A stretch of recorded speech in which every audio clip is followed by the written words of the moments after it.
नमस्कार मेरे शेर शेरनियों। मैं उम्मीद करता हूं आप सभी स्वस्थ होंगे और मस्त होंगे। देखिए, आगाज करते हैं आज की इस क्लास का, जो 10th बोर्ड के लिए बेहद जानना जरूरी है। यानी बोर्ड की जो रणनीति है वो क्या होने वाली है, ये मैं आपको बता देता हूं। तो देखिए, यहां पर जो चैप्टर नंबर 6 है त्रिभुज, यहां से क्या आने वाला है और क्या नहीं आने वाला है, ये सारी डिस्कस आज के इस सेशन में हम बताने वाले हैं। अब दोस्तों देखिए, हम बात करते हैं त्रिभुज की समरूपता की। अब इसमें से क्या बोर्ड में आएगा और क्या बोर्ड में नहीं आएगा, तो आपको क्या पढ़ना है क्या नहीं पढ़ना है, इसके बारे में हम डिस्कस करते हैं आज। तो दोस्तों सबसे पहले हम बात करते हैं इसके मार्क्सों की। यानी टोटल जो मार्क्स है वो 4 नंबर का ये चैप्टर है। इस 4 नंबर के चैप्टर में एक नंबर के 2 प्रश्न आएंगे, छोटे छोटे, एक एक नंबर के 2 प्रश्न यहां से आने वाले। तो दोस्तों एक क्वेश्चन यहां से, यानी 2 नंबर का एक प्रश्न यहां से आने वाला है। 2 प्रश्न एक एक नंबर के होंगे, जिनमें से एक तो ऑब्जेक्टिव टाइप होगा और एक प्रश्न यहां से इन रिक्त स्थानों में से हो सकता है। अब देखिए, ये टोटल आपके जो 4 नंबर है, एक क्वेश्चन यानी 2 जो क्वेश्चन है वो आपके हैं एक एक नंबर के, और एक प्रश्न जो है वो 2 नंबर का है। मैं 100% दावे के साथ कह सकता हूं कि ये प्रश्न यहां से होने वाले हैं। तो दोस्तों शुरुआत करते हैं आज की इस रणनीति का। देखिए, सबसे पहले हम त्रिभुजों की सर्वांग समता के बारे में थोड़ा सा डिस्कस कर लेते हैं, ताकि आपको पता चल जाए क्या है त्रिभुजों की सर्वांग समता और समरूपता। तो हम यहां पर समरूपता के बारे में डिस्कस करेंगे। तो देखिए, समरूपता में जो त्रिभुज की समरूपता है उसमें क्या है। तो त्रिभुजों की जो समरूपता है, पहली बात तो यह है समरूप। शब्द नाम से ही पता चलता है समरूप। सम में समान और रूप में उसका जो आकार और दृष्टि है, यानी उसका जो दिखने में उसका जो रूप है, सौंदर्य है, कैसा है। तो यहां पर जो समरूप शब्द का जो अर्थ निकलता है वो उसकी बनावट से होता है। यानी उसका रूप किस बनावट का है, या जो आकृति है वो किस बनावट की है।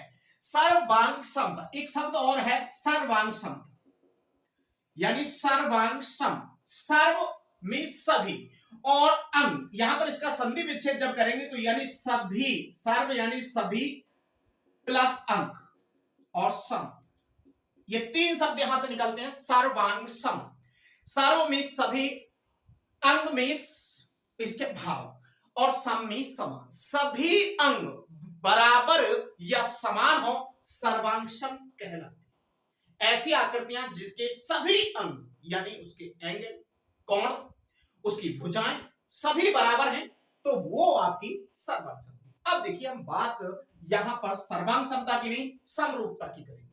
समरूपता के त्रिभुजों की जो समरूपता है उसके 3 नियम कौन कौन से हैं। एक तो है आपका ट्रिपल एस नियम। ये ट्रिपल एस नियम क्या होता है? ट्रिपल एस, इसको कसौटी कहो या ट्रिपल एस नियम कह दो। तो यहां पर इसका मतलब है भुजा, भुजा और भुजा, यानी साइड साइड साइड। अब ये साइड साइड साइड का मतलब है भुजा, भुजा और भुजा। यानी सबसे पहले समरूपता का जो अर्थ है वो ये है, 2 बहुभुज, ये बात ध्यान दीजिए, 2 बहुभुज समरूप होंगे। कब समरूप होंगे, ये 2 शर्त जानना बहुत जरूरी है। समरूप होने के उनके संगत कोण बराबर हो। उनके संगत कोण कैसे हैं? बराबर। उनकी संगत भुजाएं समानुपाती।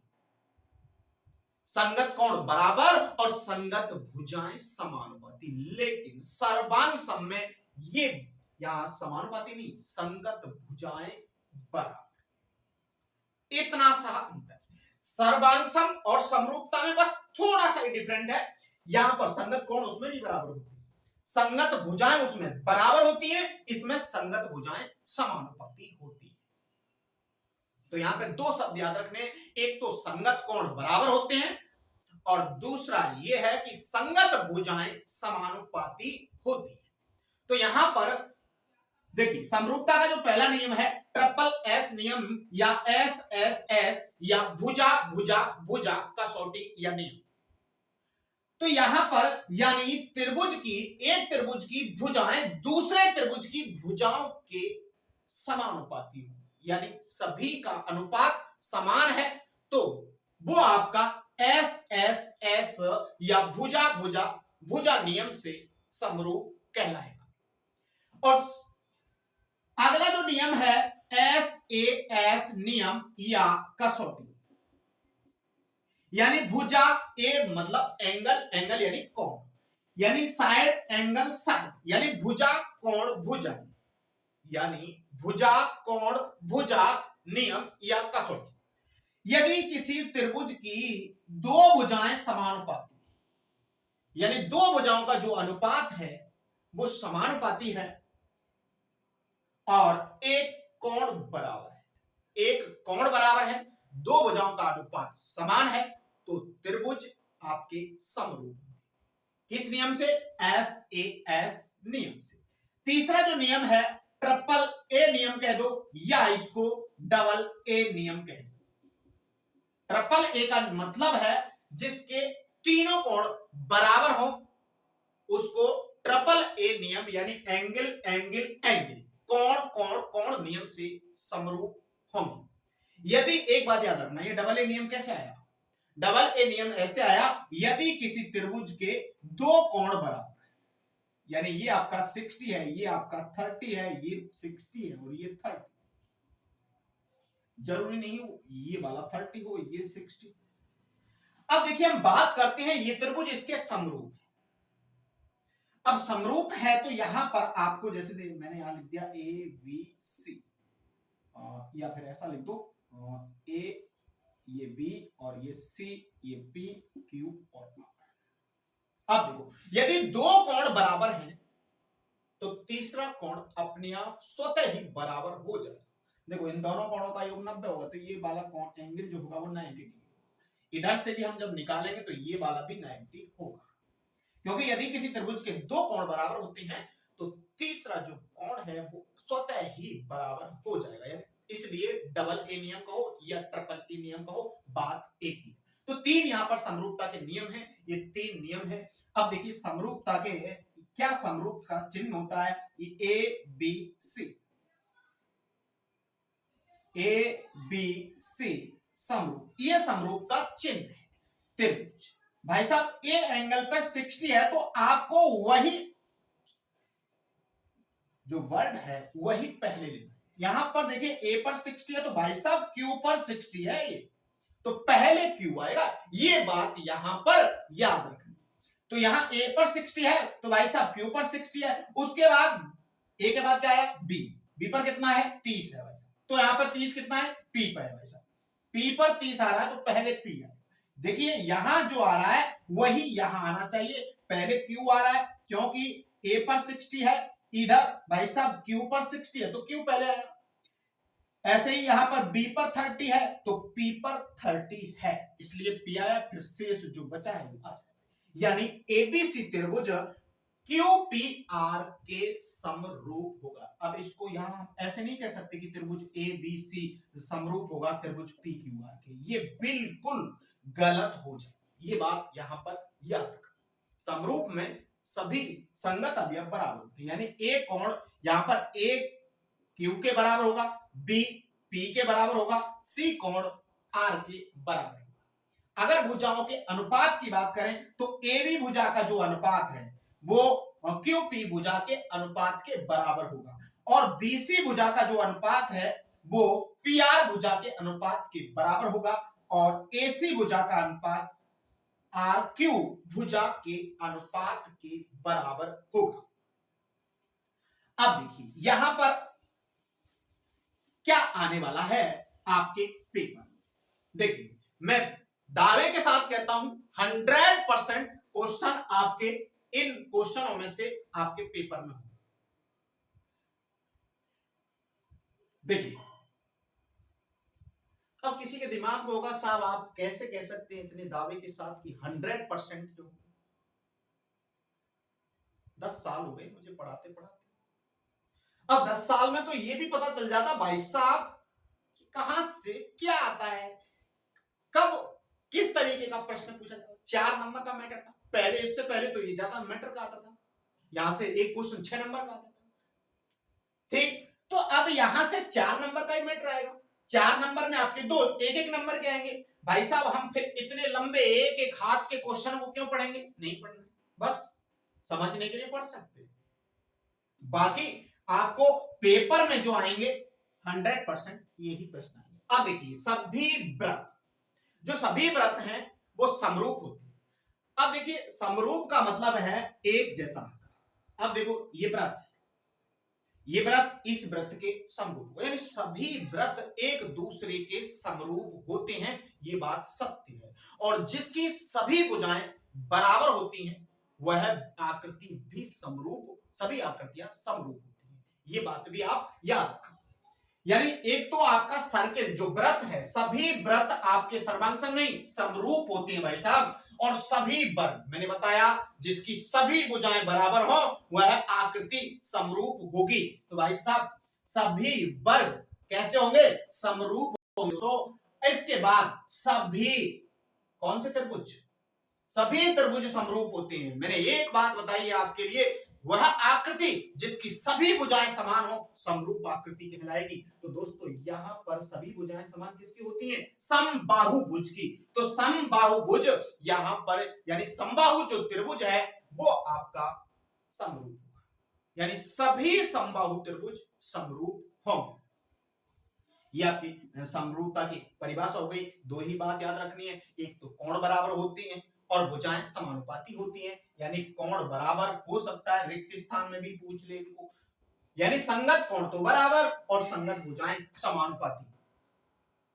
इसके बाद हम बात करते हैं इस क्वेश्चन की। ये जो क्वेश्चन है 6.4 का पहला क्वेश्चन है और बहुत ही इंपॉर्टेंट क्वेश्चन है। इसके बाद देखिए ये जो क्वेश्चन है मैं कह रहा हूं 100% जो 2 नंबर में क्वेश्चन आने वाला है, हो सकता है क्वेश्चन आपको यही मिल जाए। विश्वास देता हूं, विष नहीं देता, ये मेरा वचन है। मैं विश्वास देता हूं, किसी को विष नहीं देता, ये बात ध्यान रखना। ये जो क्वेश्चन है आपका डिट्टो क्वेश्चन आने वाला है। देखिए अब देखिए ये वाला त्रिभुज एबीसी समरूप है त्रिभुज डीईएफ और इनके क्षेत्रफल क्रमशः 64 वर्ग सेंटीमीटर 121 वर्ग सेंटीमीटर। यदि ईएफ आपका 15.4 सेंटीमीटर है तो बीसी ज्ञात कीजिए। अब यहां पर एक चीज आपको याद रखनी है, यानी यदि दो त्रिभुज समरूप है तो समरूप त्रिभुजों के क्षेत्रफलों का अनुपात संगत भुजाओं के वर्ग के बराबर होता है। यानी सर्वांगसम त्रिभुज है, यानी त्रिभुज ए बी सी सर्वांगसम त्रिभुज डीईएफ, ये दोनों त्रिभुज सर्वांगसम है। तो सर्वांगसम त्रिभुज का एक नियम है कि एरिया ऑफ एबीसी, एबीसी का जो एरिया है और एरिया ऑफ डीईएफ यानी त्रिभुजों के क्षेत्रफलों का, एरिया का मतलब क्षेत्रफल हो गया, यानी एबीसी का क्षेत्रफल और डीईएफ का क्षेत्रफल यानी क्षेत्रफलों का अनुपात संगत भुजाओं के वर्ग, संगत भुजाओं के अनुपात के वर्ग के बराबर होता है। तो संगत भुजा भाई साहब जिस भुजा की बात कर रहा है ईएफ और बीसी, ईएफ और बीसी, तो देखिए एबीसी में ई बीसी भुजा है तो बीसी भाई साहब ऊपर, इधर ईएफ तो ईएफ भुजा और वर्ग, क्योंकि समरूप त्रिभुजों के क्षेत्रफलों का अनुपात संगत भुजाओं के वर्ग के अनुपात के बराबर होता है। हाँ अब देखिए यहां पर भाई साहब क्षेत्रफल एरिया ऑफ एबीसी, एबीसी का क्षेत्रफल कितना है, क्षेत्रफल क्रमशः एबीसी का क्षेत्रफल है 64 तो 64 और डीईएफ का क्षेत्रफल है 121 बराबर बीसी बटे ईएफ का मान कितना दिया हुआ है 15.4, इसका वर्ग कर दो। देखो इस वर्ग को हटाने के लिए क्या करना है आपको, वर्गमूल लेना। क्या करते हो, देखो इसको इधर लिख सकते हैं, ऐसा कुछ नहीं है, उधर लिख दिया है, ये देखो 64 बटे 121। अब इस वर्ग को हटाने के लिए जब भी स्क्वायर आ जाए तो आपको क्या करना है दोस्तों, वर्गमूल लेना है। वर्गमूल लेने पर इधर वर्गमूल लेंगे, स्क्वायर हट जाएगा दोस्तों, और यहां पर आपका वर्गमूल लेना, 64 का वर्गमूल बटे 121 का वर्गमूल। 64 का वर्गमूल दोस्तों 8, 121 का 11, इधर BC बटे 15.4 वज्र गुणा कर दीजिए और इसको हल कर लीजिए। तो BC यानी 11 BC जो होगा 15.4 इंटू 8, और ये जो 11 है इसके बटे में आ जाएगा और इनका मल्टीप्लाई करके इसका इसमें भाग दे देंगे। तो दोस्तों यहां पर 8 चौक 32, 8 पंच 40 और 3 43, 8 एकम 8 और 4 12, यानी एक अंक के बाद पॉइंट लग जाएगा। इस ये बात 11 का भाग दे दो, 11 एकम 11, फिर 1 बचा, ये फिर 13 हो गया, 11 एकम 11, फिर दोस्तों यहां से 2 बचा, 11 दूना 22। तो ये आपकी 11.2 इसका आंसर हो जाएगा। इसके बाद अगला क्वेश्चन है, ये ऑब्जेक्ट टाइप में ये प्रश्न हो सकता है। दो समरूप त्रिभुजों की भुजाएं इस अनुपात में, भुजाओं का अनुपात दिया हुआ है दोस्तों, इन त्रिभुजों के क्षेत्रफलों का अनुपात। तो क्षेत्रफलों का अनुपात की जब बात करता है तो यही फॉर्मूला यहां पर काम आने वाला है। तो दोस्तों आंसर याद रखना 11.2। हाँ, फॉर्मूला यही काम करेगा। भुजाओं के अनुपात, त्रिभुजों का क्षेत्रफलों का अनुपात पूछ रहे हैं, यानी भुजाओं का अनुपात, यदि एक भुजा आपकी 4 है और दूसरी 9 है तो दोस्तों क्षेत्रफलों का अनुपात हो जाएगा, इसका वर्ग करना है, 4 का वर्ग 16, 9 का वर्ग 81, 16 अनुपात 81, 81 16 मत कर देना, गड़बड़ हो जाएगा, ये आंसर गलत है। यानी पहले 16 आएगा, जिसका अनुपात पहले दिया हुआ है वो पहले आएगा, स्क्वायर करके लिख देना है। 4 का वर्ग 16 हो गया, 9 का वर्ग 81 हो गया, ये आपका आंसर। एक क्वेश्चन और है, ऑब्जेक्टिव टाइप जो प्रश्न है उस प्रश्न को भी देख के जाना, शायद 6.5 का 17वां क्वेश्चन है और वो उसका एंगल पूछा है और वो जो एंगल है उसका आंसर 90 डिग्री है। इस बात को याद रखना, वो क्वेश्चन भी इंपॉर्टेंट हो सकता है ऑब्जेक्टिव टाइप में, ये आपके सीधे सीधे क्वेश्चन किताब से आ जाए। तो दोस्तों वीडियो कैसी लगी एक बार कमेंट में जरूर बताएं, लेकिन जिन्होंने अभी तक मेरा चैनल सब्सक्राइब नहीं किया है वो चैनल को सब्सक्राइब कर लें, क्योंकि आपका एक वोट मेरे लिए बहुमूल्य, क्या कहूं मैं आपको, कहने के लिए शब्द नहीं है। आपके बहुमत का एक जो वोट है, आप जानते हैं एक वोट की कीमत क्या होती है, चुनाव में देखे होंगे कई बार एक वोट से हार जाता, तो मुझे एक वोट जो है वो बहुत कीमती है। तो मेरे लिए आप इतना तो कर ही सकते हैं कि वीडियो को अधिक से अधिक आवश्यक लोगों के लिए शेयर करें और चैनल को अधिक से अधिक सब्सक्राइब करवाएं। आपका मैं बहुत बहुत आभारी रहूंगा। थैंक यू दोस्तों। यदि आपको किसी भी टॉपिक के बारे में कोई समस्या हो तो मुझे जरूर कमेंट में जरूर बताएं। डिस्क्रिप्शन में हमारा कॉन्टैक्ट नंबर है, तो वहां से आप मुझे संपर्क कर सकते हैं। थैंक यू दोस्तों।